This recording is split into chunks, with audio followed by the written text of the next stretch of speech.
Broadcasting from our station, spinning 3,900 feet above the watery sphere. I can see for miles and miles. I can see for miles and miles. I can see for miles and miles and miles and miles and miles. This is Monitor Duty. There you go. How's that for a way to start a show on a Wednesday, huh? Slightly more professional than it was before. Yeah. Slightly, just barely. Although I totally forgot to share the link out, so I don't even know if anyone's even here. I'm here in the I am chat here. already, so And we'll grab the link and start posting. Flying Saucer's here. Donna Reese is here. Isaac Larkin's here. Yeah, we got some people. We got some people. We're here to talk about a comic that, man, I had read the first issue, Dakota North, ladies and gentlemen, Dakota North. I had picked up the first issue of this years ago out of a dollar bin. Loved it.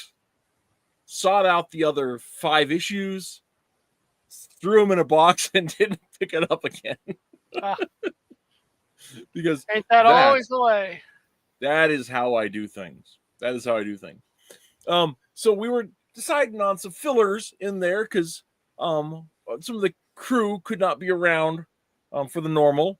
And I'm very, very anxious to follow up on Twitless's next big idea, which is to read Avengers versus X-Men. But he wasn't sure when he's going to be here. And I'm not going to use his big idea when he can't be here. That's silly. So we decided to do some fill-in stuff. I decided, what the heck? Let's dig into my box of unread comics and make everybody else participate. Because that's the kind of friend that I am. Now, for you guys, did either of you guys heard of this before? Ever heard about Dakota North? No, but I've heard of the character.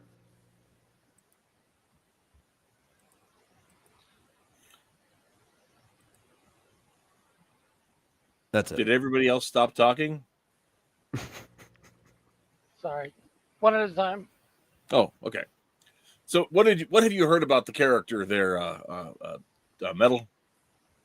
I heard that the character was involved in spy business and fashion. That is the most I knew about Dakota North before this. Well, that's almost accurate. Well, it is fairly accurate. I suppose. And I've heard it described as a fashion thriller. That is the description. 1/5 accurate. Yeah. No, there's definitely some thriller going on in there. Well, that's 100% accurate. Yeah. The fashion part is more 1/5. Yeah, that's true. That's mostly. So we'll have to talk about some of the details here as we do that.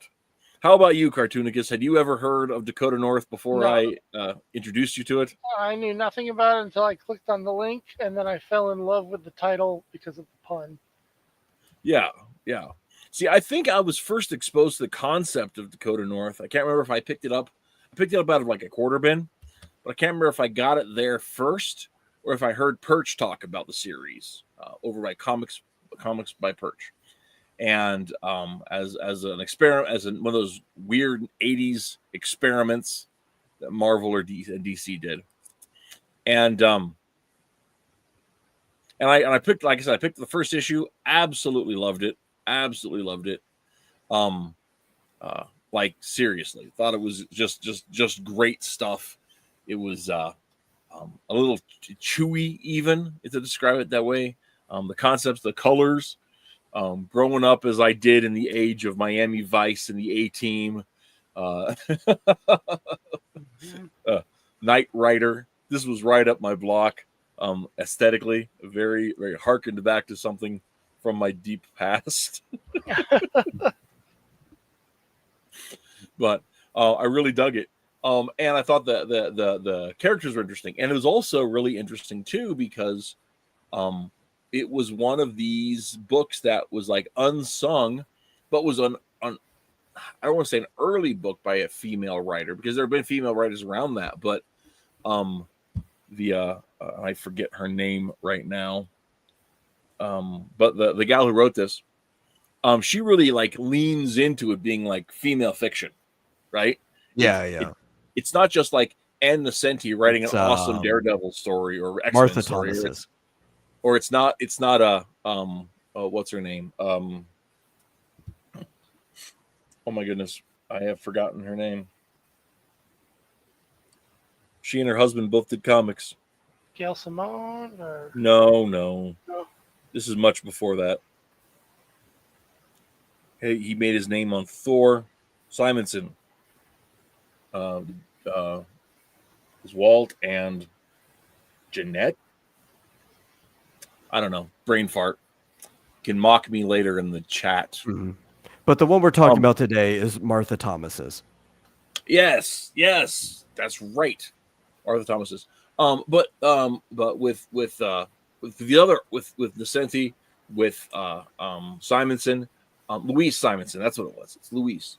Those are women that are just writing straight superhero stories.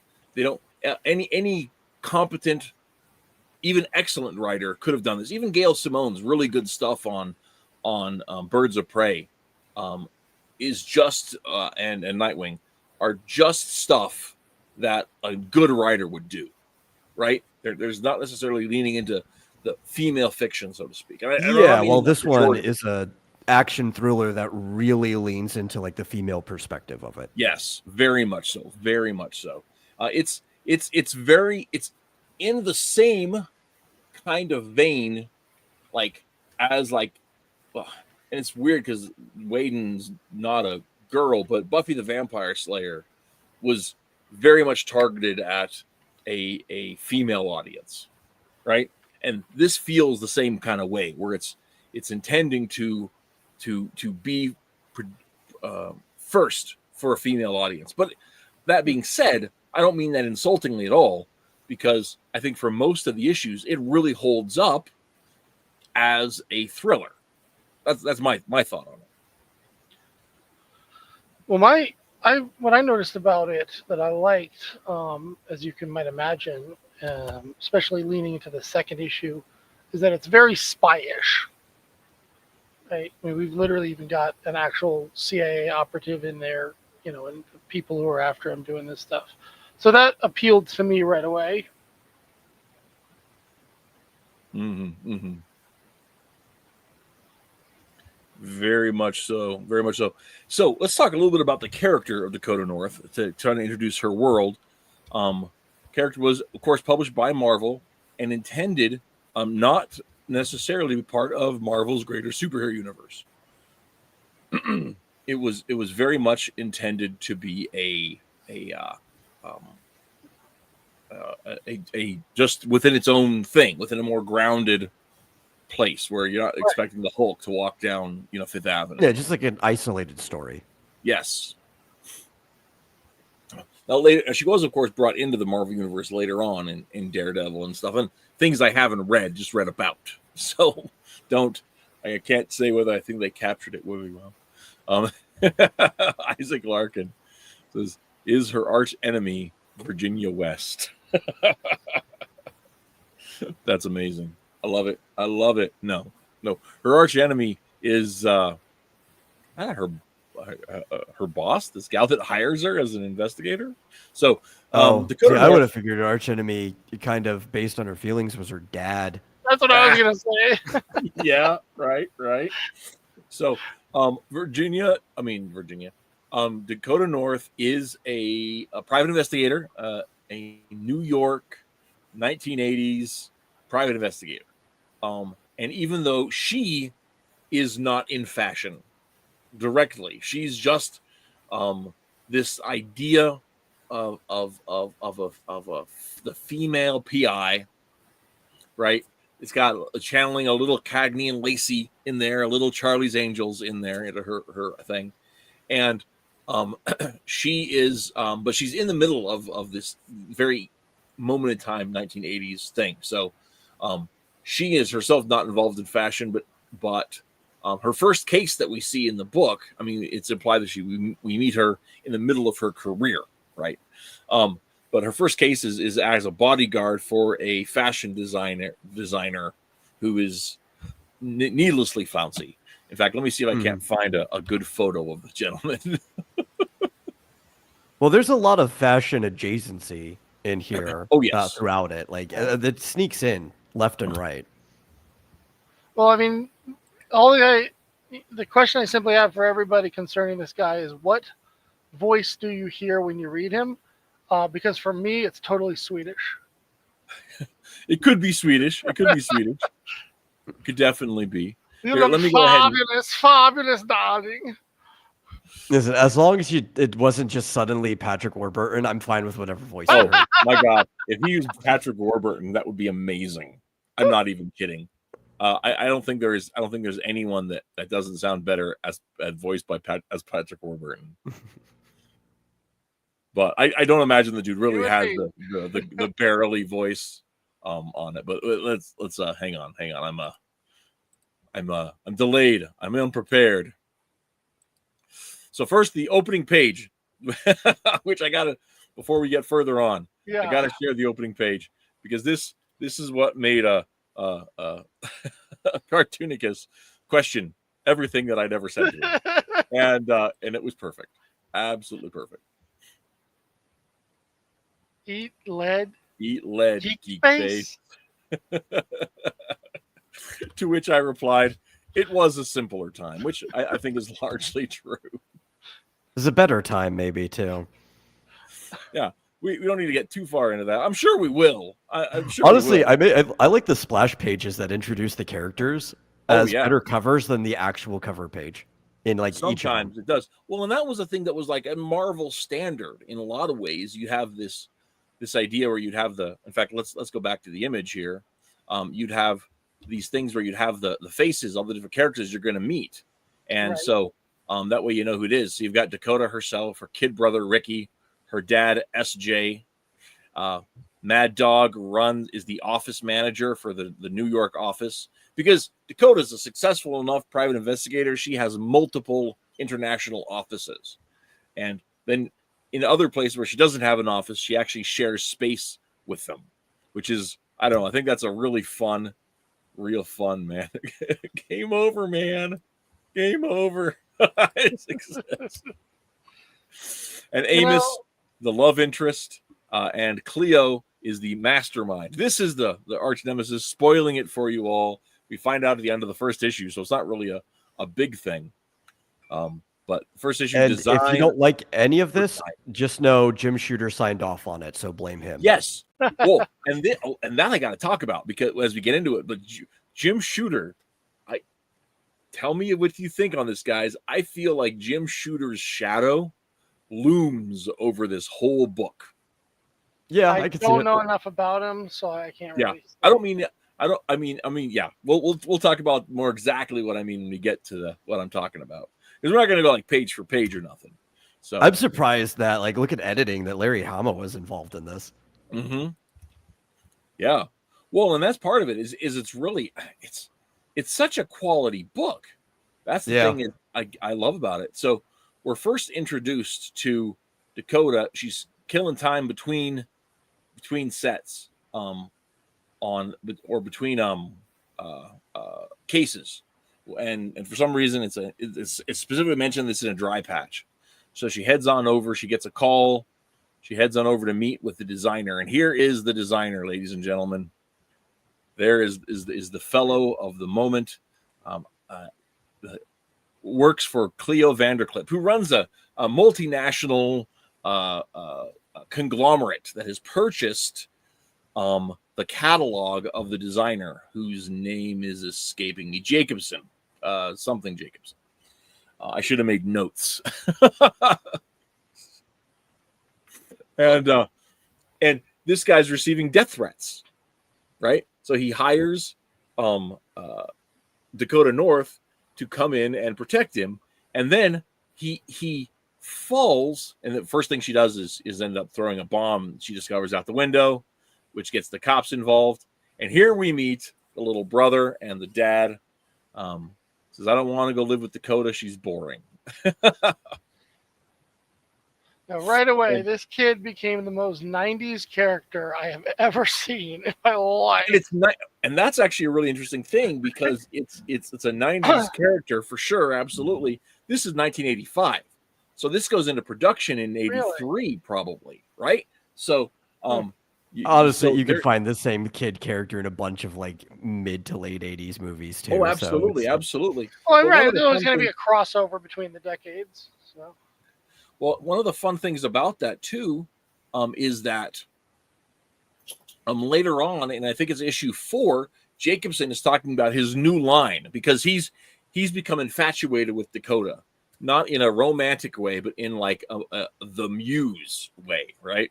Where her whole demeanor reshapes his concept of form and function, and he's a big thing because he designs his fall line after Dakota, but his boss is hiring people to try to kill her, and that's one of the subtext throughout the show, which is like a very, very fashion, like, I don't know, Easto or whatever you want to call it, mindset. Yes. They'll just like see a weirdly shaped tree and it's like, oh, new design ideas. I need to shape around this tree. So that's the thing is it goes on from there. So one of the things that I really appreciate about this comic, right, is Dakota is the star, and in every issue, she's facing off against a different kind of crime, doing protection work, doing investigations, but most of her investigation is being at the right place at the right time, which is really a huge part about issue 4. If you remember, I noted how it's very much like. I noticed this about Tintin, is that whether villains or heroes, so much that drives the story is just a lot of good and bad luck events that happen to characters. Yeah. And it's not to say that it's like, oh, your hero isn't a hero, she's just lucky all the time. Because again, it can be bad luck. It can be good luck. It can be for the villain. It could be for the hero. It kind of jumps around. Stuff is constantly just happening into place. And I don't love it. When it comes to Tintin, there's a way he has of making it kind of charming. And I think that's mainly in its lightheartedness and the fact that Tintin is kind of, there's nothing special about Tintin. He's just a reporter. And he's just out there doing what he needs to do. But here, you have an action hero who's supposed to be an expert at your job. See, and here's the thing is I would argue that she's not an action hero, right? I would say that she's an adventure hero. Right. Yeah. Adventure is definitely more of what I would think here. Right. And the nature of the adventure is that those right place, right time kind of things are built into the thing. Right. You look at Indiana Jones and he just happens to carry a bullwhip that just happens to save him all the time. Right. But he also knows how to use it. Right. Yeah. Oh, definitely. He's capable and he's prepared for those moments. But what I'm talking about is the idea is that he's a professor at the end of the day. Will plant a bomb, and then somebody happens to come along at just the right moment to distract people away, and then the assassin fails to do their job.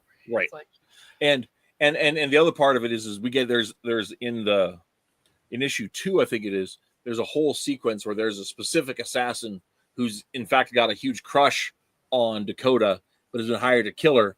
And his infatuation with her and her ability to spot things out of the ordinary is what allows her to be really good at this bodyguard bit, right? And so that's one of the things there. Now, yes, Flying Saucer spots the Guggenheim, and that's actually one of the things that I wanted to bring up, because almost this exact panel ended up in Forces of Good and Evil. In Buckskin Boone in New York City. I didn't put it there on purpose. My inspiration was entirely separated from this story. I did that story 15 years, I think, before I'd ever heard of Dakota North. But yeah, it is the Guggenheim, and that's where the exhibition is supposed to be for this guy's big fashion scene. I stopped in this because if you go over to forceofgoodandevil.net and you go to scroll down to the bottom of the page and pick the story that says Buckskin Boone in New York City, it's one of my favorites. It's my favorite story that I've seen of yours. Period. Yeah, so. yeah.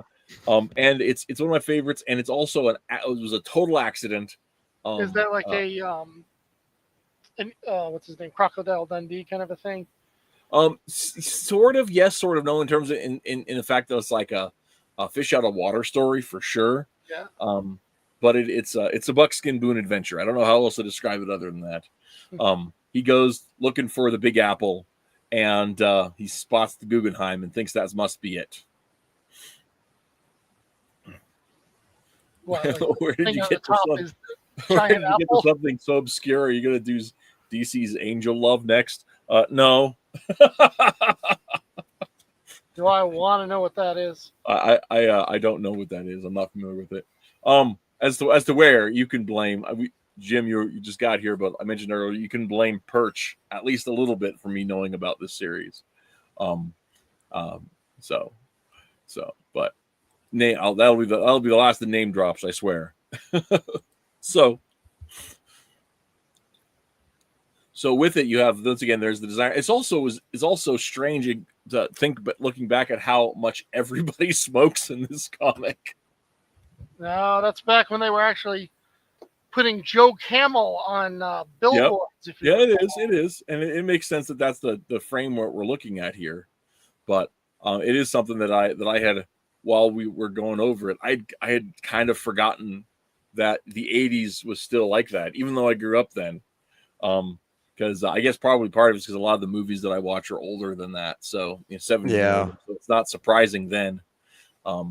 But for some reason in this comic, I was just like, wait a second, everybody is smoking. Of course they were. Oh yeah, I remember growing up going, and my dad would take me to the smoking section of IHOP to eat just because he wanted to smoke. So, yeah, one of the other really, I come to think of it, that I actually have memories of being a kid and seeing cigarette vending machines. Oh yeah, like, yeah. literally I remember the first time I was probably 9 or 10. And I stopped to realize that there was nothing stopping anyone from using a cigarette vending machine. Now, I was a fundy kid from a teetotaler family, so like cigarettes were very looked down upon in my younger years. So I never would have tried it. But one day I was just walking with my dad somewhere, and I'm like, wait a second. Oh. There's no one to stop anyone from just buying a pack of cigs. You know, I remember a Calvin and Hobbes comic where he does. So Flying Saucer says it was healthy. Well, by this time they knew it wasn't healthy, but this was before they decided to try to make it like public shame, the letter A. Right. So back then, but you know what? Like, maybe society was healthier. I think that's probably true. Have you seen the fashion these people wore? So yeah, that's what we're talking about. Yeah, it's no more ridiculous than the stuff you see people wearing today. Fair enough. Jim Tuner says Dakota North is one of those weird non-commercial projects that Marvel used to approve for no good reason. See the Super Boxers graphic novel by Marvel for that era. I actually would disagree, and I almost never disagree with Jim Tuner because he's right about everything. But I don't think that this was for no good reason. I suspect that they were trying to figure out because this is the mid 80s. At this point, ElfQuest was already a thing. They had turned it down earlier, and then ElfQuest went indie, and they went, crazy with it. And this was also the beginning of this was in the not the beginning of, but this was the early days of the direct market. So I kind of suspect that what they were trying to do is find the girls' reader market, try to rebirth the romance comic. I suspect that that's part of what they were trying to do with this one, and I just don't think that they were able to do that for various reasons. When did Mary Jane Loves Superman come out? I mean, what? Spider-Man. Oh, that was in the early aughts. It was before. Oh, All New really? World Was that Brooklyn. late? I thought I that believe was. so. Yeah. Okay, never mind. It was before. Well, that would have been before Brand New Day, but just barely. That would have been the same time that they did or just after they did Trouble and that really awful Namor series that Phil Jamis did, or Bill Jamis. I can't remember. Yeah, Jim Tuner says Angel Love was DC attempt to do the same thing. You're talking about around the same time. Both were attempts to create girl comics in that era, and they also DC. I don't know about Marvel on this one, but DC launched about the same time the Nathaniel Dusk noir mystery series, which is I think excellent. They did a bunch of weird out there sci-fi books that were standalones that I can't remember the name of any of them at the minute. And I think they were really trying to use the direct market to flex the genres that they had squelched during the first part of the 80s. And I don't think any of them worked really well. Mary Jane Loves Spider-Man was June 2004, by the way. Just get the exact time. Yeah. There we go. So anyway, on the screen is Cleo, and I do not remember this gal's name, Anna. It's Anna, who is the personal assistant of the designer. And in one of the fun little subtexts, she is madly in love with the designer, but the designer is such an obsessive artist that he doesn't notice her at first. And then when he does notice her, it's as far as working on projects together, and he brings her in to help with accessories for his designs, and it's really interesting because like she knows that because she works part-time for the designer and part-time for Cleo Vanderclip, and she knows about everybody's schemes. So she's subtly undermining Cleo's schemes a little bit, while she's also trying to endear herself with the designer. And it's like not even a B plot. It's like a C plot. Like it's like 2 lines of dialogue in each of the books after the first one. Well, I have the feeling that had the series continued, Yes, probably would have come into play as, the person I do think so. pulled the I do think rug so. out from everybody.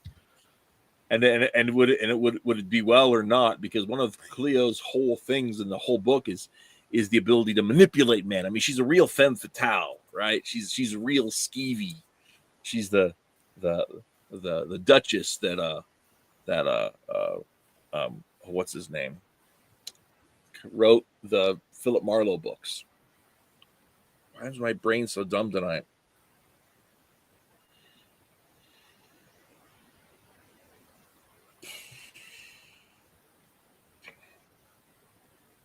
Wrote The Big Sleep, Long Goodbye.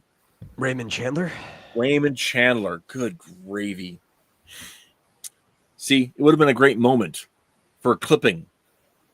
To say she's the Duchess that Raymond Chandler warned you about. And that would have been great. But now it just makes me look like a schmuck. Anyway. So, this whole thing with Cleo Vanderclip and being this mastermind behind it all, she's a part of this conglomerate, but she also is neck deep in the fashion publishing and in production. And so that's part of the whole mix of it all, right?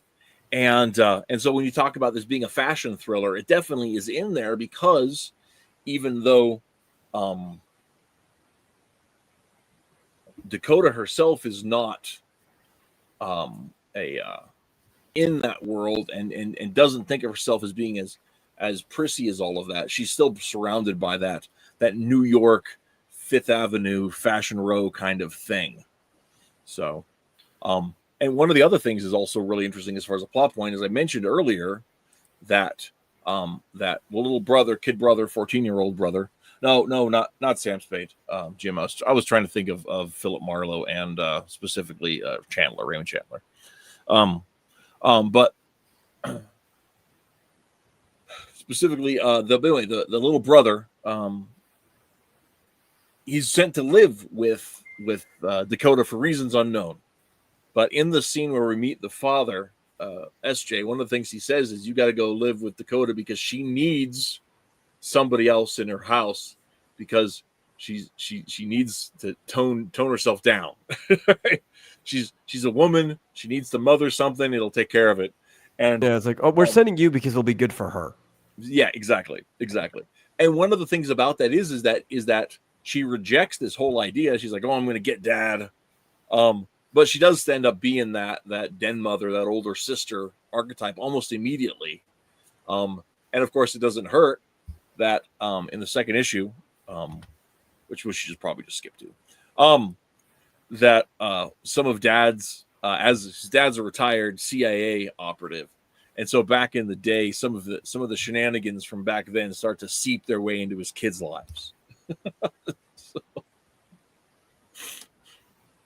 But yeah, the first issue it's got some fun whodunit stuff.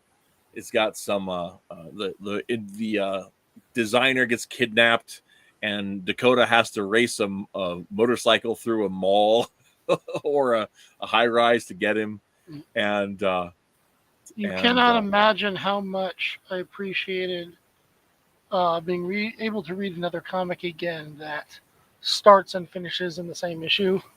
right. Exactly, able to get so much done in a mere 30 pages.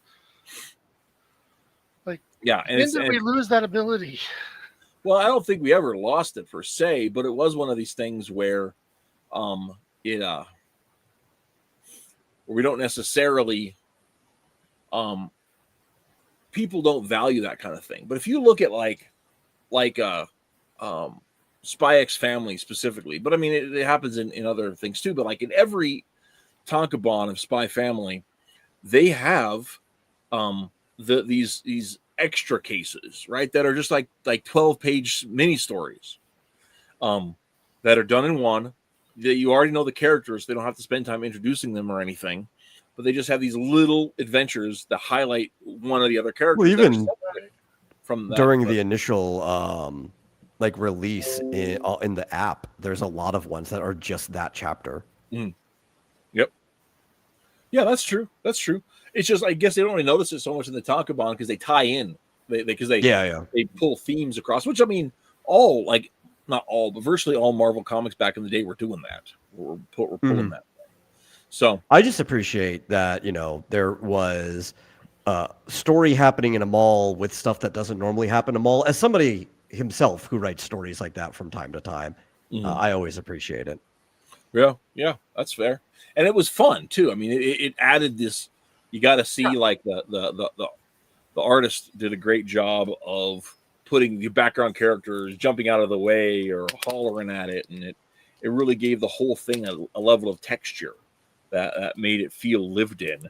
Which is the other thing. I talked about the Guggenheim earlier.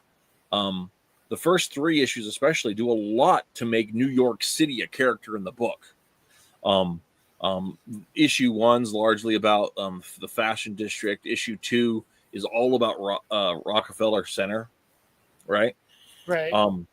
And so that's a thing. In fact, it's called Pet Tricks because what it is, the premise is that one of SJ's buddies from the agency, right, is retired, and he's released a book based on the declassified adventures that they had. And so he's going on a press tour, and he's hired Dakota to be a security on the press tour because there are, there are enemy agents and freelancers that are out to kill him.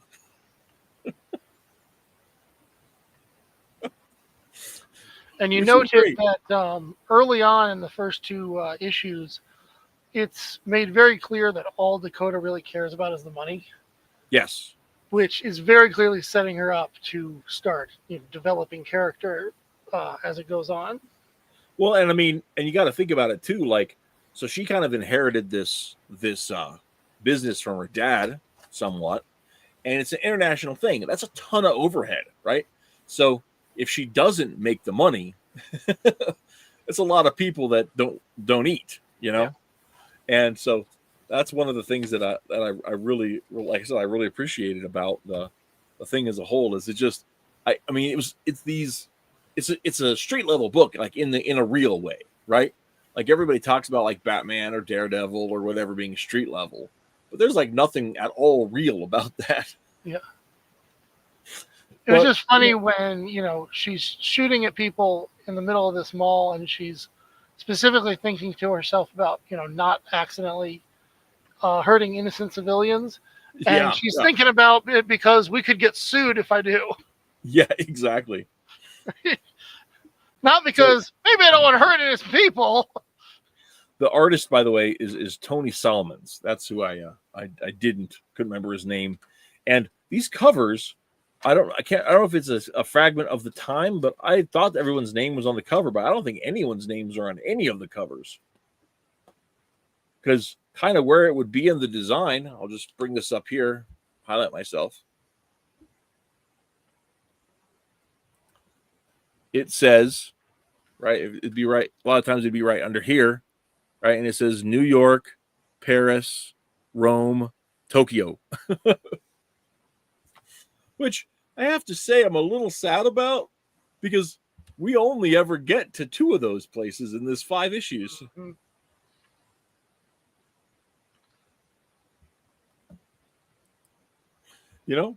So I thought at first when they went to Paris, I was like, wait, was that an itinerary, or is this where the story's going? But no, they went from Paris to Venice, and then from Venice into the Swiss Alps, and that's where the story ends. Which is like a crazy direction to take, because like you could go to the Swiss Alps faster if you just cut through the French side of the Alps. Well, yes, but the part of the deal with that was they weren't headed to there. I know. That was all part of the scheme. So he got detoured there, but I'm just saying, like, if they knew they were going there, you could get there a lot faster from where they already were. Oh yes, for sure. So it's another way. Sorry. Oh, go ahead. I was just going to say, it's another way in which it's very spy movie-like in how they're jumping around to all these exotic places, making use of the landscape and the geography and the what do you call it? The culturalology. Yeah. Yeah, we'll pretend that's a word. Yes. I mean, absolutely. Anything's a word if you try hard enough. Neology. So anyway, and Jim is right, of course. It was in both in Metal is my travel agent on my next vacation. I mean, I could offer that service, but that's going to cost I was going to say, I would bet money that's something that if you haven't done, it would be pretty easy for you to adapt to.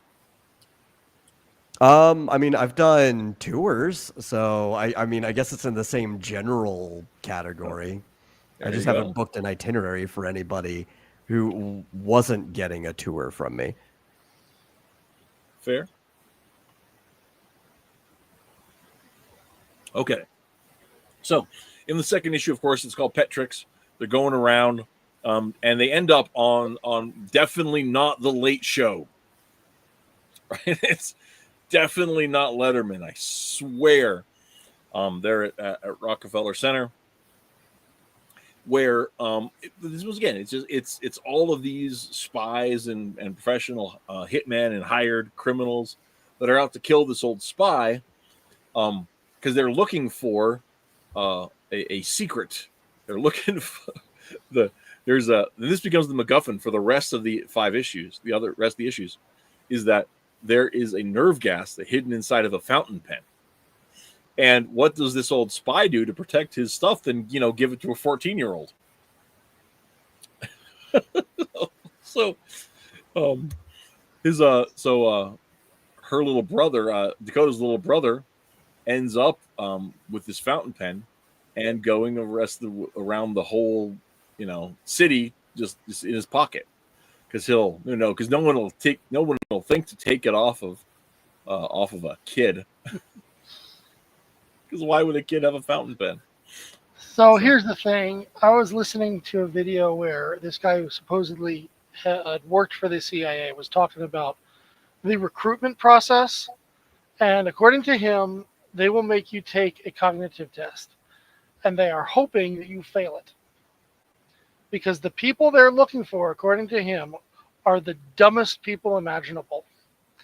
Because they know they'll be sending you into some, heck hole of a place and asking you to do something really dirty, and it's probably illegal. And they need people who are, loyal to a fault and who aren't smart enough to ask questions about what they're doing. So in some ways, I wouldn't be surprised if stuff like this actually happens. Wait a second. That's not the one I want. That's the one I want. Yeah, there's the kid getting the pen. Yeah. Well, and the kid's no schlub, right? I mean, obviously the guy sets him up for it.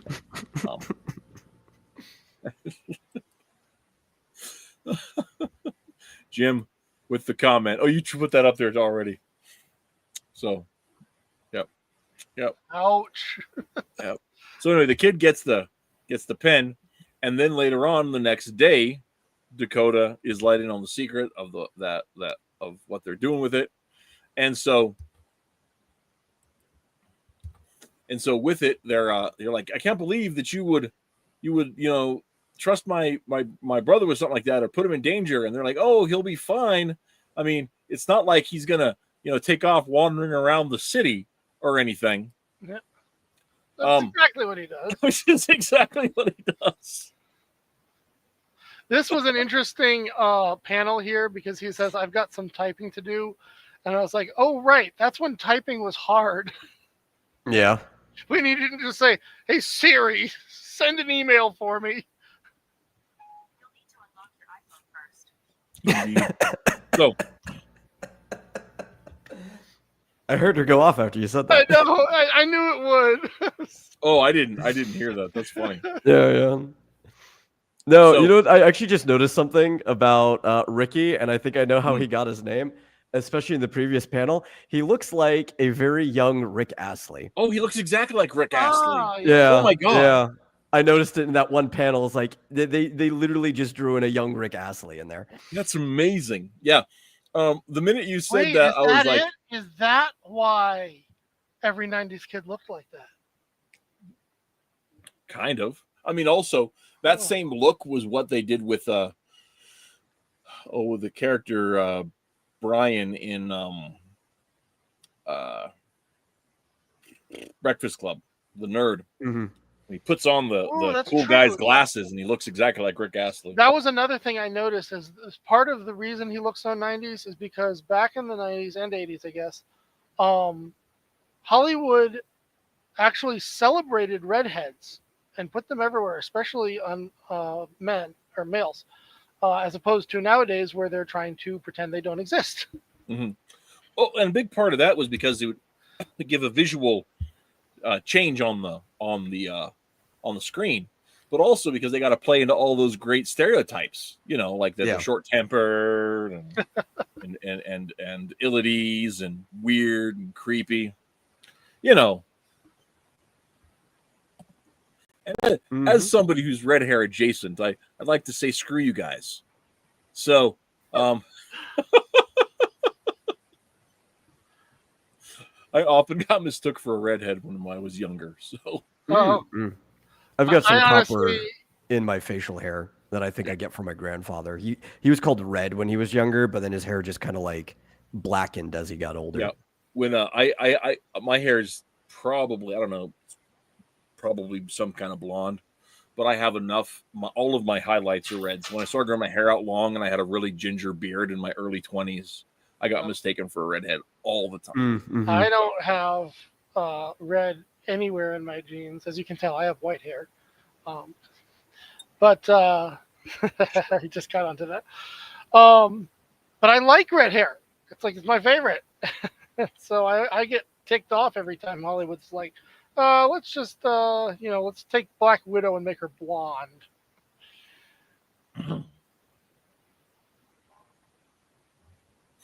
So here we have the introduction of the next part of our cast, right? We're back in Vandercliff's office, and Anne is preparing to dress up this 16-year-old model in this gorgeous little sun hat and send her out to find and glom herself onto Ricky, because they have discovered that Ricky has the pen. So while the CIA guy is certain that it's safe, Vanderclip has already sussed it out because of her operatives around New York City, that all they need to do is to get is to get a hold of that kid. Don't mess with the fashion world. They know everything. They control everything. But yeah, so that and the reason That was the plot of Zoolander, wasn't it? Yes. Yes, it was. It's also interesting how, like, I mean, this is more tangential to the fashion world, so it's not like that, but there are some definite similarities to the what's his name? Oh my gosh, why am I so bad with names tonight, guys?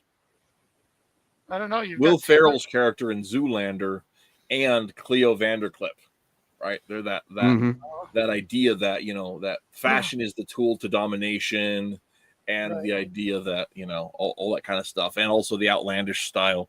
But you're coming down with a bad case of nomamnesia. Oh yeah, there you go. Yeah, it's a word I just coined out of other words. Let's make this the thing tonight. Yeah, new words. So anyway, but yeah, so long story short, Dakota is easily able to save Cooper, that's the spy, from several attacks involving monster trucks and street ninjas and all kinds of stuff. But while she's doing that, her brother is absconded off on a plane to Europe. Oh, which, by the way, let's point As out you do. one of these great examples of pure luck happening is where he just happens to take the pen out right in front of the guy who's on the phone, and he happens to notice that exact pen. Yeah, there it is. Will Dakota find Ricky? Will he want to be found? Will the pen right underwater? You won't be able to live with yourself if you don't miss the next issue, Active Tense. And I say this was a great final page. I absolutely love this. This just knocks it clean out of the park. It's so wonderful. Can anyone tell me what I'm supposed to be seeing in the sky there? Clouds? These I don't know. 2 purple stripes. I imagine.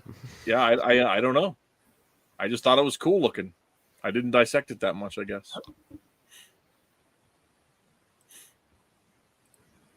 So in the second issue, and I don't want to run through every bit of the next issues, because it follows under, there are 2 main things. Well, I guess there's 3 main things that go on with it. One is that Ricky and what is her name? This little 16-year-old. Side piece. Yeah. Oh. No, she's the main deal as far as Ricky's concerned. They're seeing forever with it. Yeah, if you're gonna go on a trip with somebody to Paris, they better be the main deal, right? Right. Daisy Kane. There's a go. So, so one follows Daisy and Ricky on a series of sightseeing misadventures throughout Paris, and then getting on the Orient Express, and that's just kind of fun. Meanwhile, they're also sort of accidentally dodging agents of Cleo, who are, it's a kind of an Inspector Gadget kind of a thing, frankly. Right. And oh, hello, Abigail. So it's a bit of Inspector Gadget sequence with this one, and then you've got Dakota flying across the ocean to track down her brother and using her intelligence asset sources, right? And so she's got specific agents that she knows and that she trusts, who know the lay of the land, and so that's who she goes to for information, and they're useful. And then you've got Amos, the love interest, and I talked a little about Amos earlier. He's a cop, and you see him doing 0 cop things for like the first 3 issues of this series, right? Takes a little while he's to get in. he's just there as eye candy, and to be annoyed that every time he has a moment to sit down and talk with Dakota by herself, you know, somebody shows up. Her employees, her dad, her mom, the somebody's lighting off a bomb, whatever it is. He goes to visit her, and she's taken off to go to Europe. The whole business. He's basically Steve Trevor. He's basically Steve Trevor, except actually he's a lot like Steve Trevor. Because one of the things that happens is that after Dakota has left New York, Amos and her father and Mad Dog, the office manager. The office manager calls himself Mad Dog. What is this, an 80s comic? Anyway. Yes. By the way, was anyone disappointed with how little he was used? I was wanting to see a lot more Mad I Dog. mean, it literally open up on him, eat lead geek fakes. You'd expect like he's going to be the muscle or something. Yeah. Sits around. Well, anyway, Amos, the I've cop, never met somebody named Mad Dog who you were actually supposed to take seriously. That's a good point. And I've met a few Mad Dogs, oddly enough. I suddenly don't doubt that in the slightest. I wouldn't have thought of it ahead of time, but I don't doubt that in the slightest. Isaac Larkin said this sounds more and more like Kim Possible. Yes. Very much like that. Except Kim Possible was probably executed better. I think At least Kim for like the first season. I think Kim Possible had more like runway space. Yeah, that's Kim true. Possible has that as a major detail in it. The whole, I've got a secret life as a high school student thing going on. Mm-hmm. It's That's not really all that secret, though. Like, everybody knows what Kim does, for the most part. Did they? Yeah. But anyway, so back, what I was going to say, though, so Amos, I think it's the beginning of 4, end of 3, he decides that like, okay, word gets back to the New York crew that there's some sort of danger, and that Ricky has taken off, and Dakota might not be able to get to him in time. And so Copface decides he's a cop, and he's got to prove himself to the girl. He's been waiting for her to be free, but he's got to seize the moment. So he cashes in his vacation, flies across the ocean, finds Dakota, and then starts investigating. Now, here's the thing is most of Dakota's investigating is either being in the right place at the right time, having observational skills toward danger, the whole bodyguard thing, right? Or relying on talented operators, right? So that's the Amos gets there, and he starts interviewing people on the street, like all sorts of people, just asking them basic stupid questions. Have you ever seen blah, just beat cop stuff, right? Mm-hmm. Boring cop detective stuff. And he gets all the answers. And so there's actually a great scene in issue 4, where Amos is where Amos is doing the question thingy, the investigating thingy, and Dakota's got a thought bubble like, God, this is so boring. Won't something just happen? But this is like what investigations actually like. Right? Yeah. So she's all keened into this like high adrenaline sort of stuff, which she's well suited for. But through this careful, meticulous, ordered investigative process that Amos brings in, being kind of boring, they're able to get exactly the answers they want and get to the base. Because what's happened to Ricky, meanwhile, is that he was kidnapped by a terrorist, the Sheikh Ibn Bake. He's a terrorist from some nondescript country that we're not going to talk about right now. And apparently really like shake and bake. Yes, I hadn't thought about that. I'll I hadn't put that together at all. I'll bet that was just starting to become like a really popular thing at the time. Oh, yeah. He says it's perfect dark if it was 1% more realistic. Oh, that's grand. That's grand. So, in fact, let me see. If Maybe I can't know find Shake it. and Bake was first invented and sold in like '65, so it's been out for quite Yeah, a yeah, Shake and Bake's while been- by the time this. Yeah. So, let me see. I can't find this scene where with Dakota being all whiny because it's hilarious.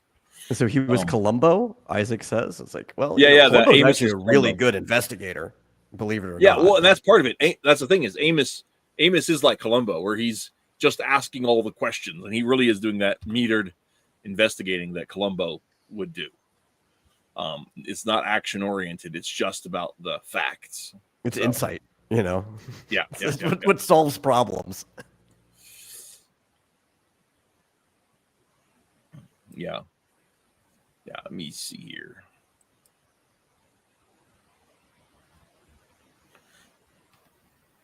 But okay, another one. I gotta show off this. This is called Except the difference is, Columbo's always got to call up the missus. Amos pretty much has his with him, more or less. See, here is this. Look at this great scene. She's racing down the platform to try to catch the Orient Express, which is what's going on in this scene.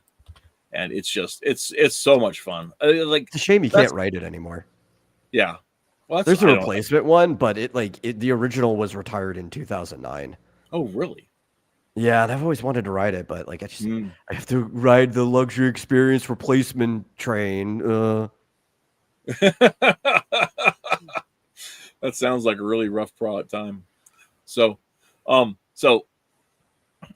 actually, let's this is since I got to here, we'll go and take a look at the scene here. So, the special car at the back of the Orient Express that Daisy and Ricky are in is actually a secret bus, and so the Dakota has gone to Venice to try to catch them at the stop, but they can't because previously they had decoupled themselves and driven off toward the Alps. And this is, I don't know how you feel about this cartoon, because this is definitely one of those spy movie moments. Oh yeah, I like this. I don't know exactly what the apparatus looks like to be able to have both, 18-wheeler tires basically in order to drive this thing, and the underside of a train carriage. Yeah, I'm not But sure how if you can do realistic it- that is. Well, I mean, Yeah, the problem is you could just leave it in neutral on the tracks. It's just keeping it on the tracks is the issue if you don't have the train wheels. And so here once again, this is a great scene where the train car RV thingy is just racing through the Swiss countryside.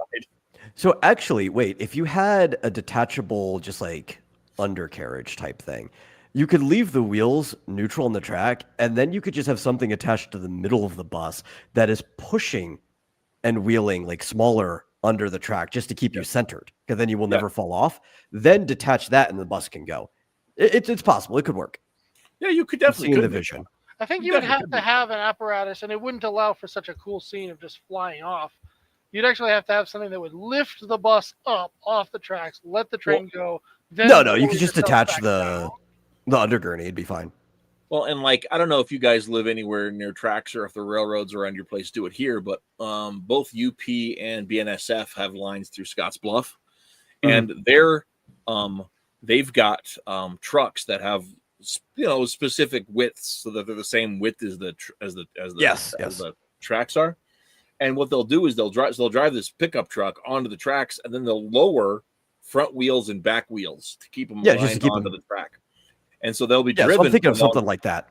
Yeah. So they'll be driven along tire on steel, right? Which is perfectly fine. Yep. And which works just really well. But then they don't even have to steer anymore because the front rail wheels and back rail wheels actually direct it forward. Mm-hmm. So How do they get on and off the tracks though? Because you're not. It's not hard. it's a big 3/4 ton truck, so they've got a lot of clearance. Those units. I mean, I lived on tracks too. People accidentally drove onto the tracks, especially when it was late, because so I had a friend who lived right next to the tracks. So we had to go there a lot. Sometimes I was going to spend like the weekend there if I was like out of town. When I lived down in Waco, and I would come back and I'd spend the weekend at a friend's house, right? And people would just drop me off. And sometimes at night, because it's so dark there, they couldn't tell the difference between the road they were supposed to turn on and the tracks itself. And some people would just drive right onto the tracks because most vehicles can kind of clear the low riding railroad tracks. But are you saying they would turn on from like where there was a crossing? Yeah, they would just get Yeah. on. But See, what I'm talking about is at a crossing, the road comes up and is parallel with the top of the tracks. What I'm saying is once you're on the tracks, trying to turn off of those. it's easier to get off the tracks than it is to get on. I would think that'd be a real pain in the butt to get your wheels to do what you want them to do. No, it's fine. All you need is the torque. The torque Especially is what the matters longer there. the vehicle is. And if there's anything a bus doesn't have an issue with, it's torque. True.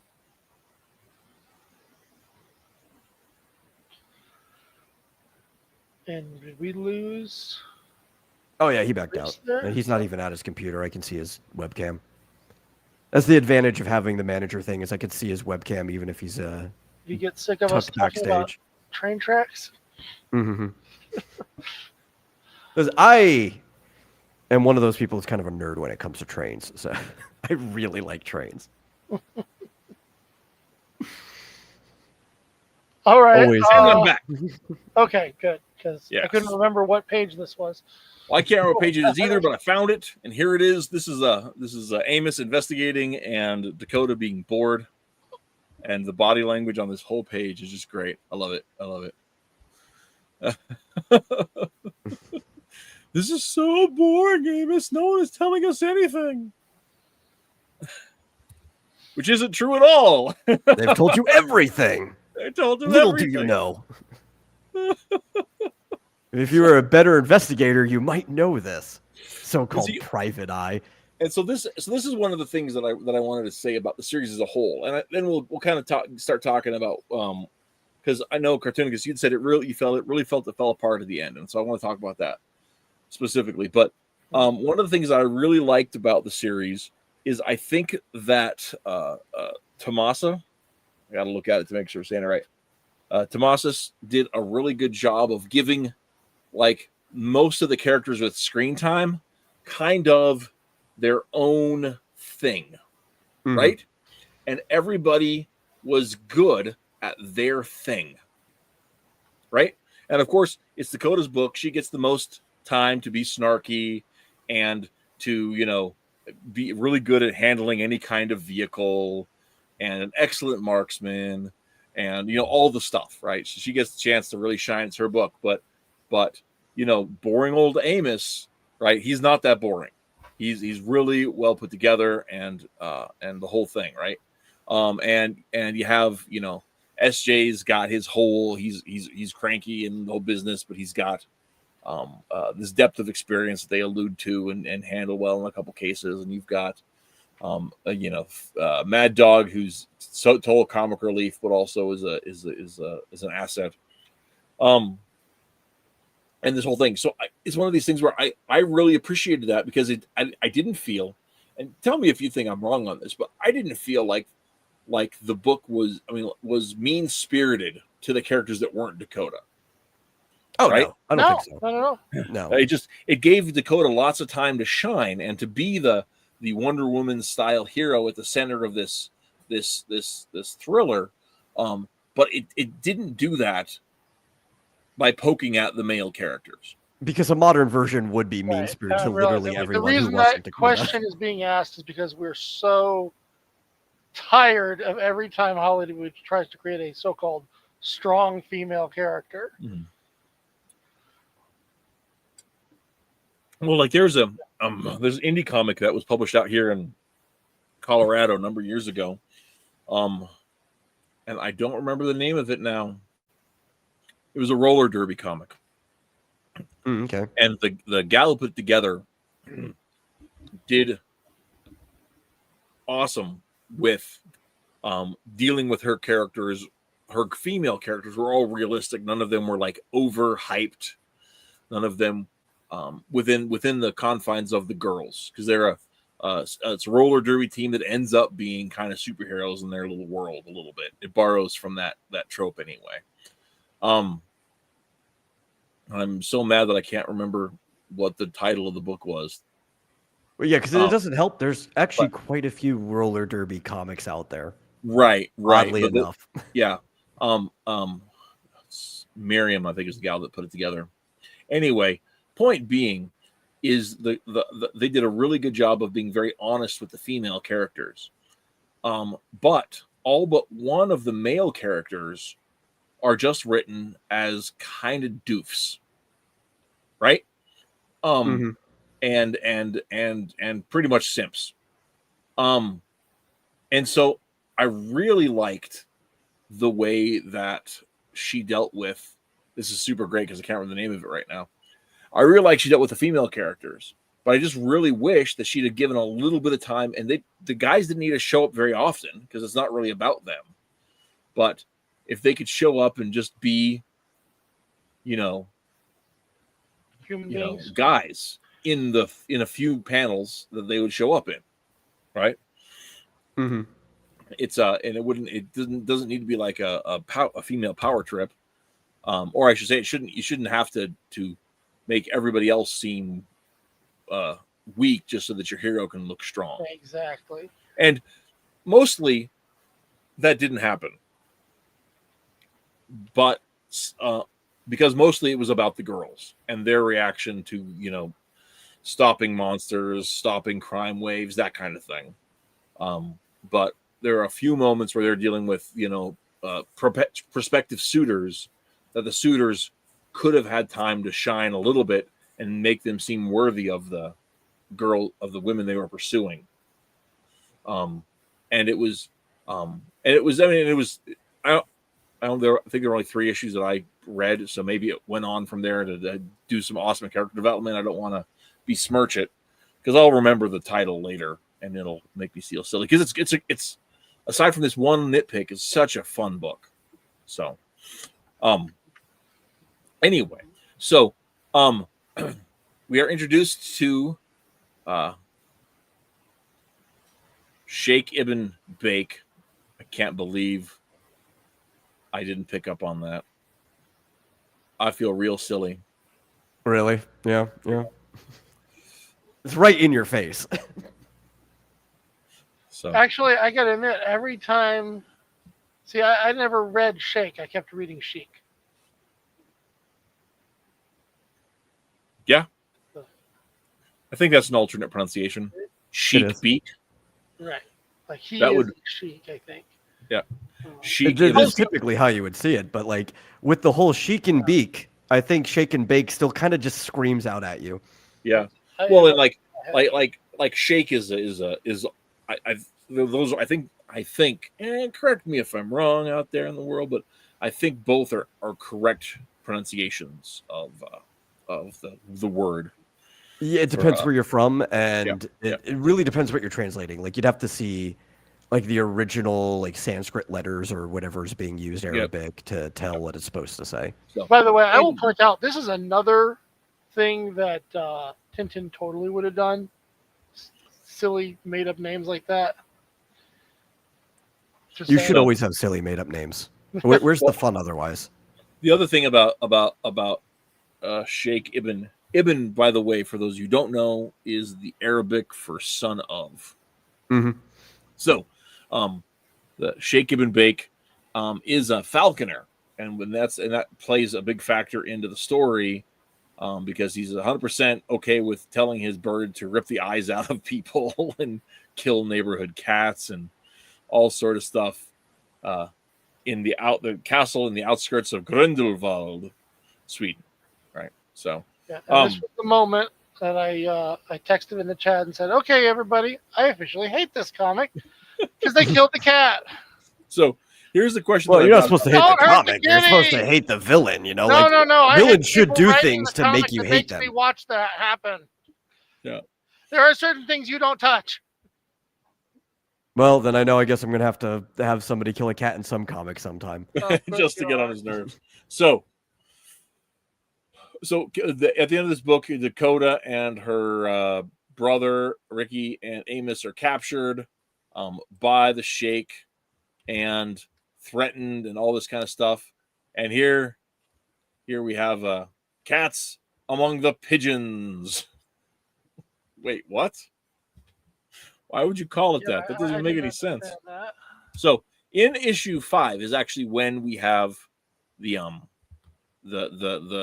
cats in peril. And so here's the thing: is rather than going to talking about the plot much, other than a couple things I want to point out toward the end of it, Cartoonicus, you said you really felt like it fell apart in issue the 5. very last issue, yeah. And I think it. Now you said that you thought the whole thing got cut short, and that made total sense because I definitely felt like they were suddenly having to cram a whole bunch of stuff into one single issue. But it's oddly enough, that's not the only thing that's wrong with it. There are times, despite that, where it feels like it's being drug out. Like they're actively going against their own ideas. They're, what's the word? Retconning certain things right in front of us. Okay, I didn't see anything. What comes to your mind there? Okay, so there's this whole, spoiler alert, everybody, right? There's this whole fight scene at the end here, right? And our villain falls in the water. He gets electrocuted. Yay, that guy deserved it. All right, nice, right? Our heroes get out of there. They run away. Then she doubles back. I guess because they forgot the pen. I don't even remember how they got the pen because the kid had then, shown that he put it in the guy's pocket. But suddenly the bad guys have it anyway. So she goes, Well, they did explain that one. Yeah. Right. So next thing we know, the villain we just got to watch die off. Yay.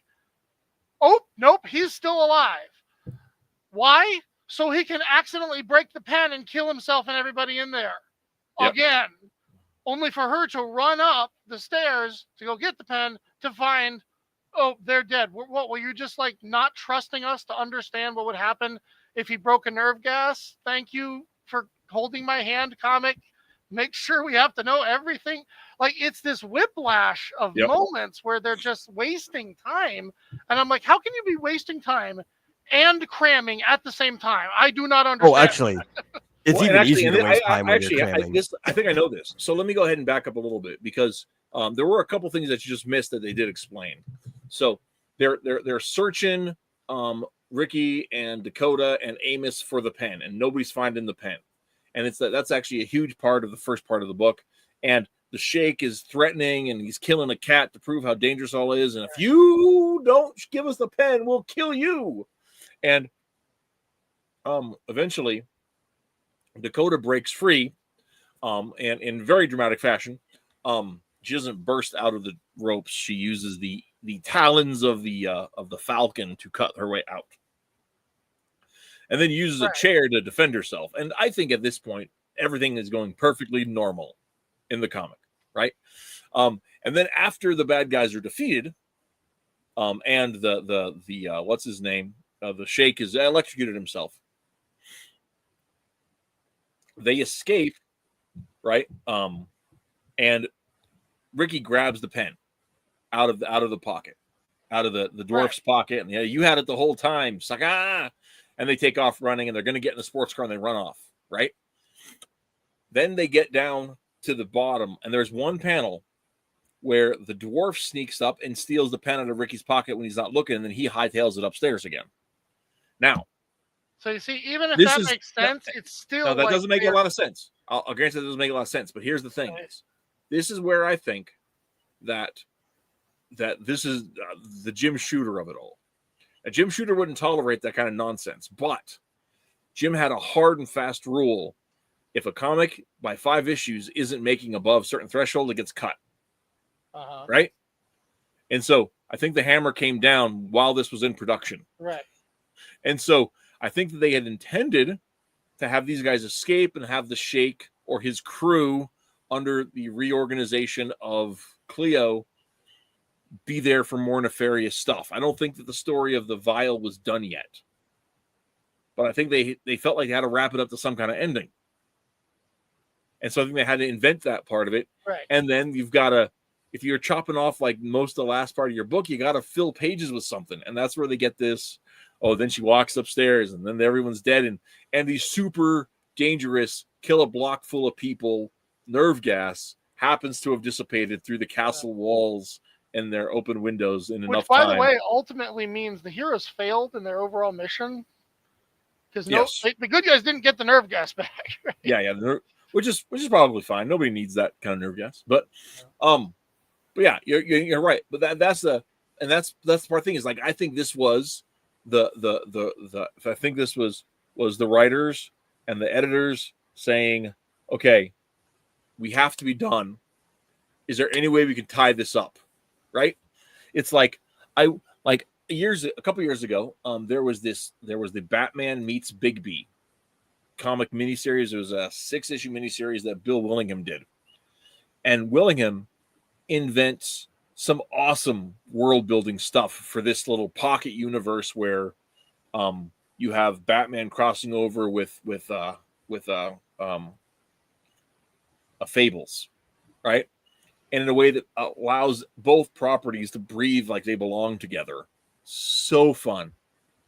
And I read it, and it was just like there was things that were talked about that were rushed through, and we didn't really get to see, because like one of the things that Willingham did is instead of having a bunch of like Robins that just happen to be Robin, right? You actually have like Batman has like a dojo of these people that he's training up to be being protectors, right? And so there isn't just like it's not like a Batman and a Robin and then here's another Robin and another Robin. No, there's several people that are Robins, and it's part of this like Bat Family Incorporated, right? But it's not just an incorporation; it's like a monastic order, right? These are like warrior monks, right? And so it's more like the Outsiders, but as an order, right? It's like Batman. What Batman was doing with Batman and the Outsiders, Mike Barr's Batman and the Outsiders in the early '80s, where he's training up the next generation. It's that, but it's also in this context of like this warrior order where people are part of this shared identity rather than just being students at a school, right? At a trade school. It's a really cool idea. It barely has any time to breathe in the story. And after I finished reading it, I put it up on Twitter and I said, I really, really enjoyed this story, but there were some of the elements that are just barely touched on that I wish they'd get flushed out about. That was just one of them. And I wish that there could be a way to do more of it. And Willingham replied back to me and he said, it was pitched as a 12-issue maxi series. It was sold as a 12-issue maxi series. Before we signed it, they reduced me to 5 and maybe 6. I was just like, oh, so you just you leave all your good ideas out if you wanted to actually get paid for the thing that they agreed to pay you for. Okay. Well, that's working in the industry. You get shafted like that all the time. Right. But it's Bill Willingham. Come on. People have to write. Yeah. But here's the thing, okay? They would shaft anyone. It doesn't matter who you are. I know. You're not wrong. So they cram and then they fill, right? Mm-hmm. Yep. All to what was the word you said to wrap it all up, and then leave us with the weirdest ending I have ever seen. Mm-hmm. It's a shame too, right? Okay. In this regard, I gotta say, it is the worst. Okay, if you guys have one interest in checking out, so much for wrapping it up, right? Yeah. Guys, hang on a second. I'm going to spoil this. You guys, you people that are watching, if you want to see how this ends organically, if you want the raw experience, turn away for a few moments, because I'm going to spoil the ending of this story to you. Right? One of the things that's happened in the story is that SJ, Dakota and Ricky's dad, finds out that Cleo Vanderclip is the villain behind it all. And they have a shared history from way back in the spy days. So he goes to confront her at her high-rise apartment, her high-rise office building. And you'd think it's going to go just like you'd think it would, or be some sort of standoff, confrontation. But what it ends up being is they're sharing this tender moment, right? And here It's like, oh, so your wife died and you had to raise your children alone. That's really rough. And oh no, I'm really proud of my kids, and they're stubborn, but she's not often wrong about things like that. Oh, that's really great. Really, Sam, would I be doing this if I had them? If I was gonna torture your kids, and then it ends here. Promise me, Sam, you won't hurt me again. She's got the gun gripped. She's got her finger on the trigger, and it says, "This is where we usually put a blurb for the next issue, if there was a next issue, but there isn't." Darn it! And that's the story. And they don't even address it. Like here there's a letter column, and it goes on about it. And it's people writing about issue 3, right? They never address it. There's no little blurb at the end, like, you have the chance to resurrect this book right into Marvel. Nothing. It's there. They have shot their shot. It is done with. It is over. We don't know what's going to happen. Now, this is an ending, but I'm telling you guys, I don't think it's entirely out of line with the genre in which this is written, because lots of like noir influenced detective stories have this kind of ambiguous ending, right? Yeah, where like the actual main plot was ended, but the overarching thing is just kind of let loose, and you're like, right. Imagine what happens next. Right.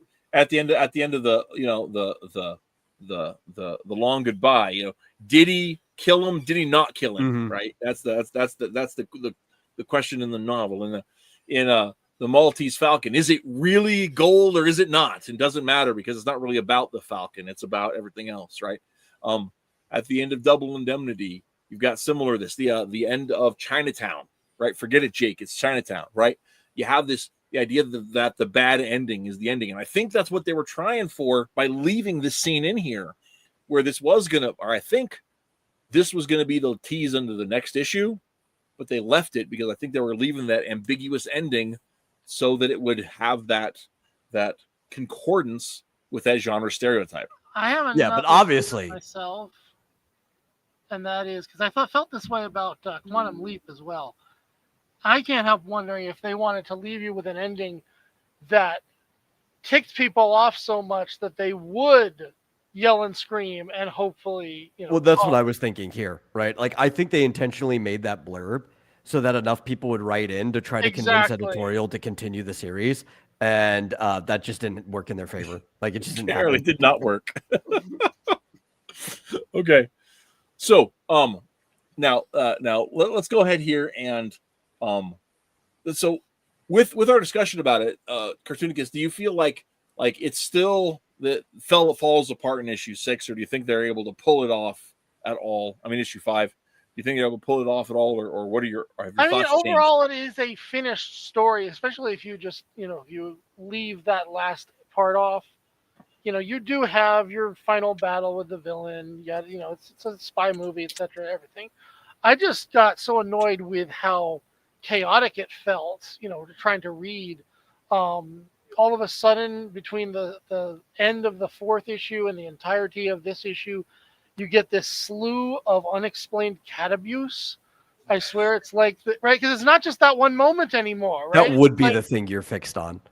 Yeah, don't even think of it as a personal thing for me. Now it's just bizarre, right? It's like the author really hates cats, and he's finally feels like he can do whatever, or she can do whatever she wants. So she's sticking it in there. Well, I don't know what happens. I don't think she hates cats.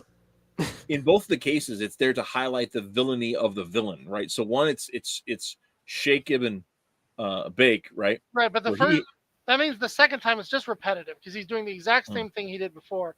And then it jumps over to her and she's just randomly throwing the cat around the office. Yep. Yeah, it's not even her cat. That's the other part of it, is she's abusing somebody else's cat.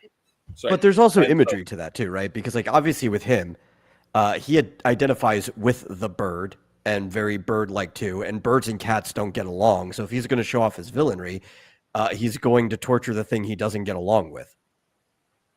Yeah, but still for us, it gives us a strange whiplash as we just feel like we're, being fed the exact same story we were fed. Don't 5 panels lump ago. us together. You were feeling whiplash. I wasn't. Oh, come on. Yeah, I know.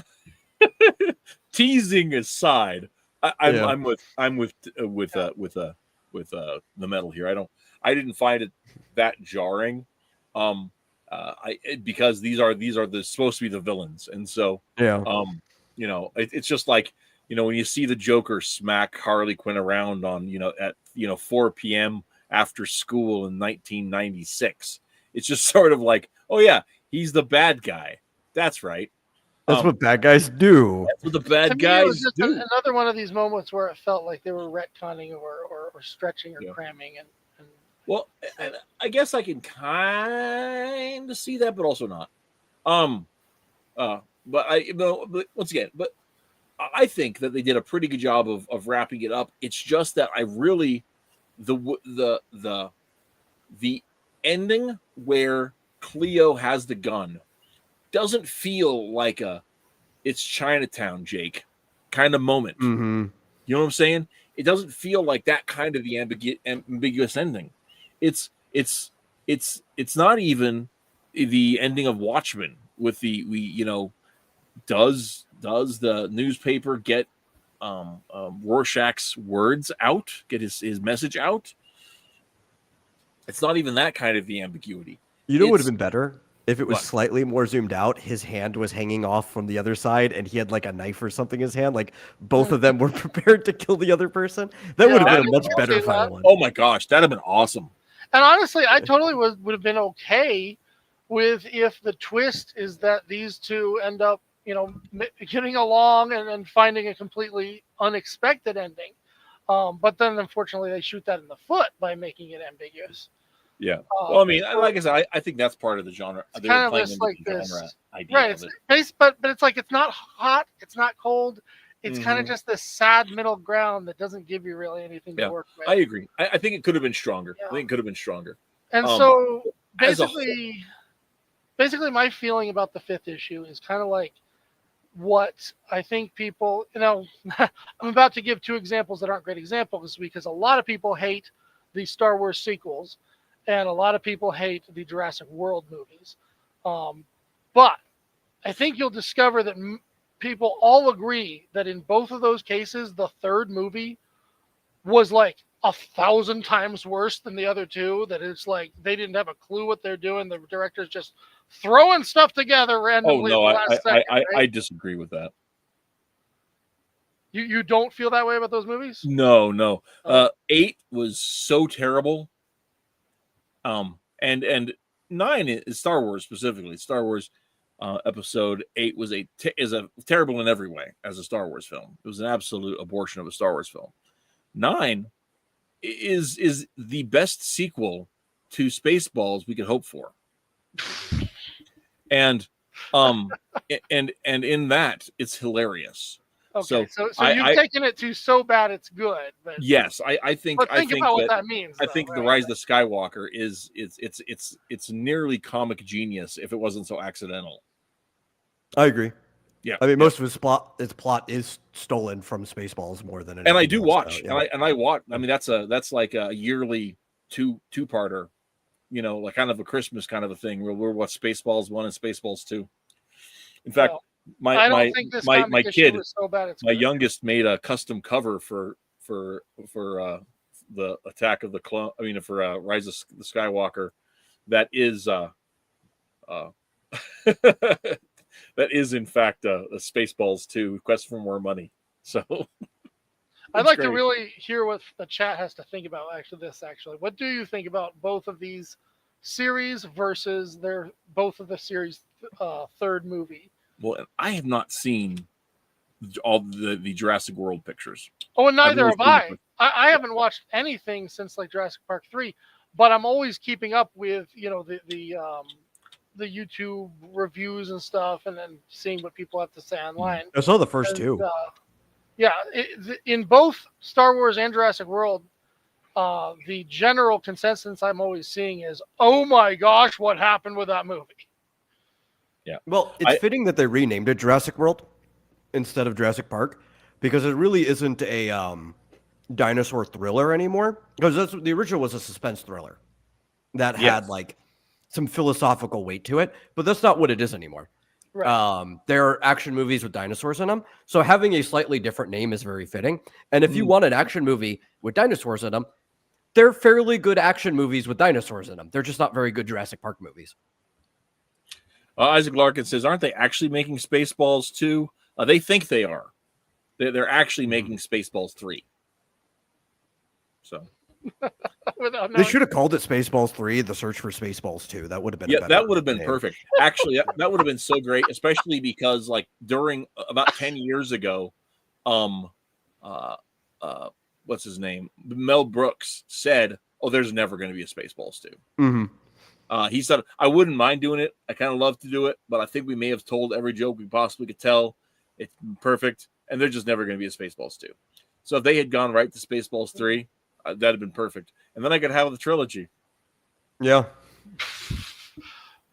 That would be, man. That would be. I also such wish a History of the no-fucks World thing Part to 2 do. was a movie and not a series. The what now? History of the World Part 2. I wish it was a movie and not a series. Because I think my favorite movie of his is History of the World Part 1. Yeah. I don't think I've seen Part 2.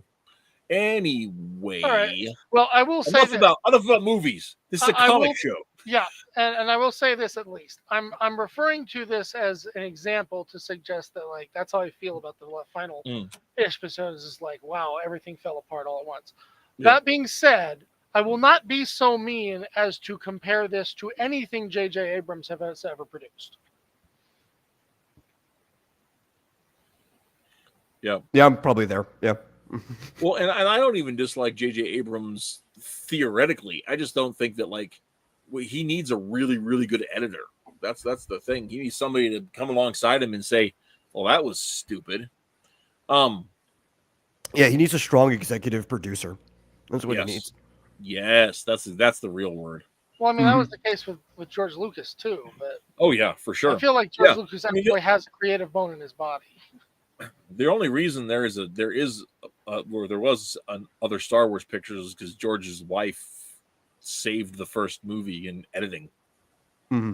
Oh, that's right. Anyway, so the series as a whole, Cartoonicus, what are your thoughts? Dakota North.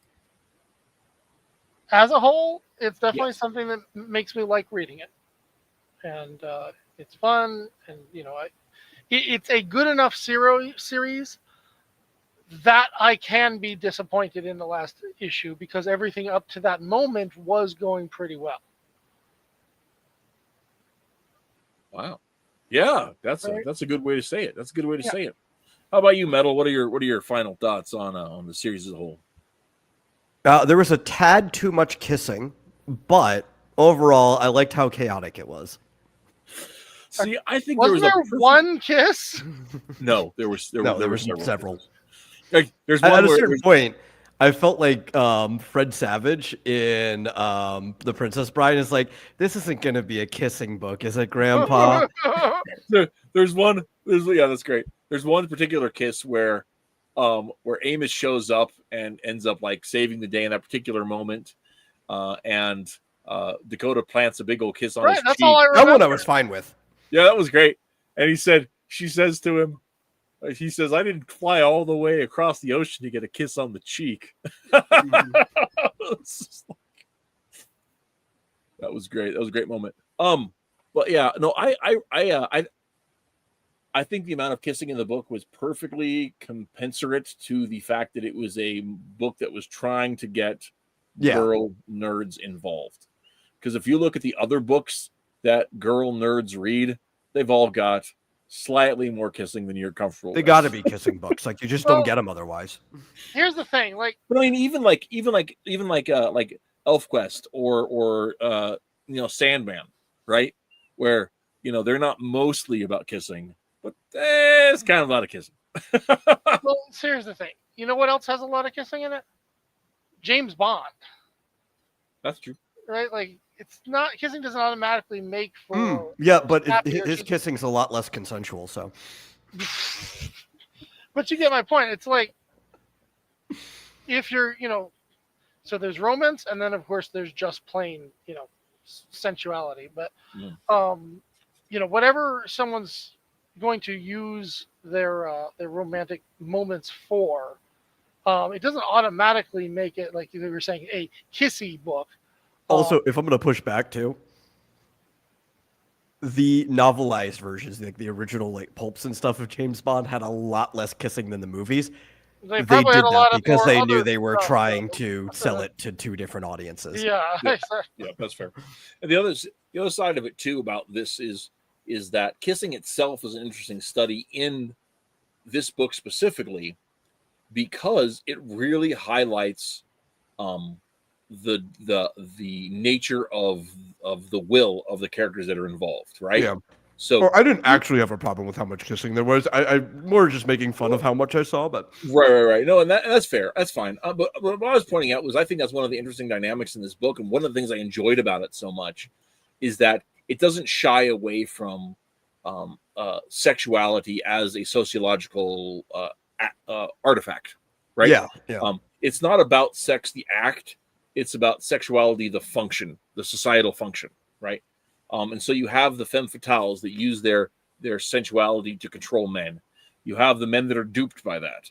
You have the men that are wise to that. You have the men that use sexuality as a means of ownership or control. You have so you have the opposite of the femme fatale in the cad character, that cloying, grasping man who's also Man, that guy pitiable. was disturbing. Yeah, and he's supposed to be, right? Right. I mean, he's the villain. Yeah. Then you have the girl being irritated at the cat callers, right?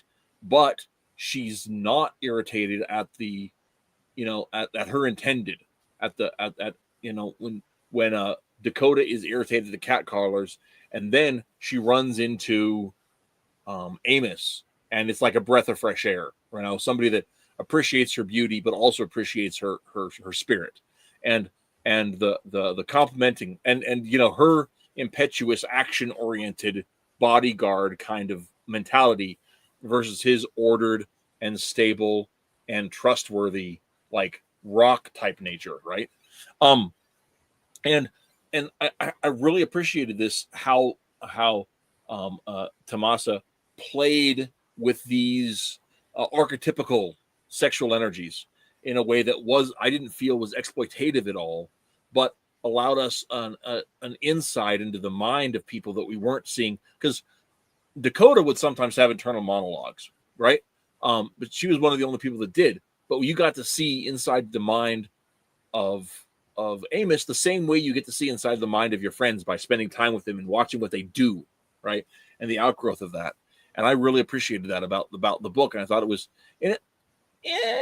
Maybe it's a shame it only ran for 5 issues, right? That it got the axe, right? Mm-hmm. That they didn't market it up well or didn't take time to build up the audience before releasing the book, And it's a crazy thing to think about, right? On the one hand, because they're Marvel Comics, they already have a huge audience, but The problem they were trying to go so is far the way- outside of the norm for them. The problem is the way comics do budgeting, right? They don't run their business very well. This is something we all know. They don't plan their budget really in advance, even when they contract you for like a certain amount of books or whatever. They don't budget out 12 books when they're saying you're going to write 12 books. They budget out like 3 of them, and then they'll get you the budget for the next one after you've finished one, like on the edge. And it's like, no, I think if you're going to contract somebody for 12 books, you should budget for 12 books. And that way, even if it doesn't do as well, you still already paid for the 12 books and can finish the story. Mm-hmm. It's not like they don't have the money to budget for 12 books. Right. I mean, there's on the audience's side, I think we'd probably all agree there's nothing worse, even for a bad story, than an unfinished story, right? Yeah. We always want to see how it ends. And if we really do love something, there's nothing worse than it being canceled right in the middle of it. What the heck? Yeah, all of a sudden, like your device didn't want to work. Yeah, that's exactly what happened. It switched to the alternate camera, which doesn't even exist. Somehow, it thinks I have an OBS camera. I don't even think I installed OBS on this system. Probably not. But yeah, that's my biggest complaint. It's been my big complaint with the comic industry in general, even if I'm not liking a run, right? And then nowadays they'll call a run like 6 issues, which is awful. That's a mini series. But like if you're going to put somebody on something, you're going to basically give them an arc. Just budget for a single year ahead of time. Be like, hey, we're going to pay for this comic. We're going to get 12 issues of it because you're only going to run monthly. And this is your year arc. You may not get anything after that if you're not doing very well. We'll find out maybe halfway to 3/4 into the year, but we're going to budget out the whole year. And that's going to be the story you're telling. That's the way the industry should work. And it's not the way that they do their budgeting for some reason. It's very similarly in line with how Hollywood is only interested in the box office money as far as deciding whether a movie was successful or not.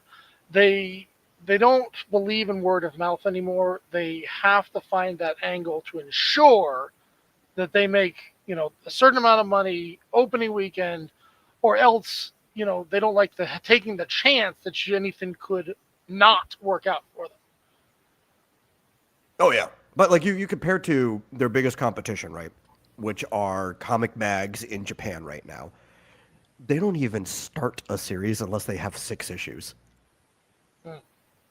And that's becoming a standard here, is just running 6 issues. It's like, no. They're going further, but they're not even going to give you the time of day if you don't have 6 issues worth of material to start with. Right.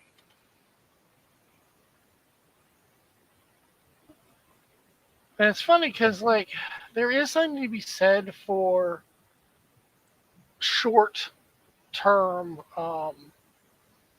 short-term story telling can be very good. And there's a lot of cases, especially in TV, for instance, where, you've got some things like SpongeBob or whatever, where they'll just run for 20, 30 years. And the original creator left 15 years ago, and, they clearly ran out of steam a long time ago, and they're just milking it. Oh, yeah. But I think when you do it the way that I'm saying. One series that got 8 episodes, and they knew exactly what they wanted, and they started and they finished, and they made this brilliant masterpiece, right? Yeah, but if you budget ahead of time the way I'm saying, you don't have that problem still, right? Because you'd be like, listen, we only have 8 issues worth, so let's just do an 8-issue limited series. Right? That's fine, right? And you just budget the whole 8 issues right there. If it does well enough, at least to turn over the budget, that's great. Even if you just return on investment, every issue doesn't have to do great, but you've already paid for the 8 issues. Just send it out there at that point. If you can't afford by issue, I guess 6 to keep printing it, they're done. Just sell it in the app or whatever, right? You could still get the issues digitally to people without having to, break your wallet for it. Right. Yep. Well, and that's the whole thing. Anyway, I don't have a lot to say about it. I think you're both right. So, but I do want to spend some time. I think I've said almost everything I wanted to say about this title as a whole. Okay, go out and read it. It's not too expensive if you pick it up at in the aftermarket. They also released a trade back in, I want to say 2016, 18, something like that collects the 5 issues. I don't know if they ever went back and did a proper ending. If Tomasa is still around, I don't know anything about it. Did not look it up. So, I do want to say though, next week's show, if Twitless cannot make it, I kind of have a hankering to subject you guys to another detective story, which is the Nathaniel Dusk miniseries that DC put out about the same time. Oh, okay. It's 1930s, 1940s era, Los Angeles. I really like it, and I definitely want to do it at some point. And I'm wondering about that as our book for next week, if Twitless can't make it. Well, or is that too much of the same thing when you just branch out? I don't know. Oh, no, that sounds fun. I was going to suggest keeping in the same one and subjecting everybody to watching the Josie and the Pussycats movie and then comparing to how it's not like the comic at all, but still fun. Yeah. No, that might be a fun one. Yeah, I mean, there's a lot of stuff to cover in Avengers versus X-Men. Has anyone even started on that?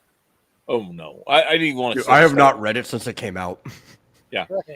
and I think we're just talking about the miniseries rather than all the tie-ins. So, I have a So- lot of negative opinions about it, though. I have a lot of negative opinions for something I never read. Yeah, same thing. No, same I thing. read it. I just haven't read it since it came out. I see. It's actually one of the things that made me start hating Marvel. I mean, obviously, Civil War and stuff before that, but for a while, you thought that could have been disconnected. But then you Or hit that it this, might and just like, blow no, I over. think Right. yeah, it's like I think I actually just hate Marvel now. Yeah. So, but anyway, another thing I want to go ahead and talk about too, just real briefly. Has anybody else read Miss Tree? It started. It's another female detective. It's definitely more noir. Mystery. Miss Tree, and it was like noir. done by I want to say Beatty did the art, and Max Allan Collins did the writing. That's the Max Allan Collins Road to Perdition guy. I think it was Beatty on art. Anyway, point is, it was a series that ran as an indie, and then was eventually picked up by DC in the late '80s and ran through the early '90s. And there was a quarterly that released, and it was all just like mostly one and done stories. Great stuff, but also in the vein of the female detective. So much fun. Though, not what I want to talk about next week. I'm thinking Nathaniel Dusk, unless we look at the AVX mini. If we are going to start on, like the genre of female detective, we should probably touch on Brenda Starr. Ooh, that'd be a fun one. Quite a few things, yeah. Yeah. Fun stuff. But I like Harriet the Spy. That's a fun movie. the book, I've never read the book. That was never a I've only comic. ever watched the movie.